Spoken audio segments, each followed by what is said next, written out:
এই জিনিসগুলো যদি গোপন রাখতে পারেন তাহলে কিছু সময় আপনার জীবনটা অনেক সুন্দর হবে। তো কোন জিনিসগুলো গোপন রাখবেন? প্রথমত হচ্ছে, যখন আপনি ঘুরে বেড়ানোর কোনো প্ল্যান করবেন তখন কাউকে কিছু না বলে সেই জিনিসটা গোপন রাখার প্ল্যান রাখবেন বা প্ল্যান করবেন।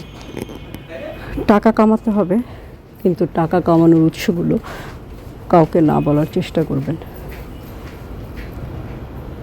সঙ্গী খুঁজতে হবে খুবই নীরবে এবং ধৈর্য সহকারে এবং খুব গোপনে।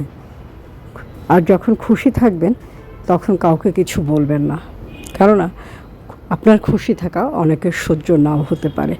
আবার যখন আপনি অনেক বেশি দুঃখে থাকবেন তখনও কাউকে কিছু জানাবেন না। যদি সম্ভব হয় আপনি আপনার সৃষ্টিকর্তাকে জানিয়ে রাখবেন।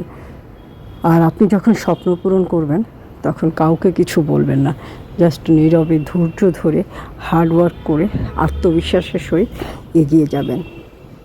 আর জীবনে এগিয়ে যেতে গেলে যদি এই জিনিসগুলো একটু মাথায় রেখে চলতে পারেন তাহলে জীবন অনেক বেশি সুন্দর এবং সুশৃঙ্খল হবে। হয়তো আমরা অনেকেও পারি না, আমি নিজেও হয়তো বা পারি না, তারপরেও আমাদের সবাইকেই চেষ্টা করা উচিত এই জিনিসগুলো অ্যাটলিস্ট গোপন রাখা।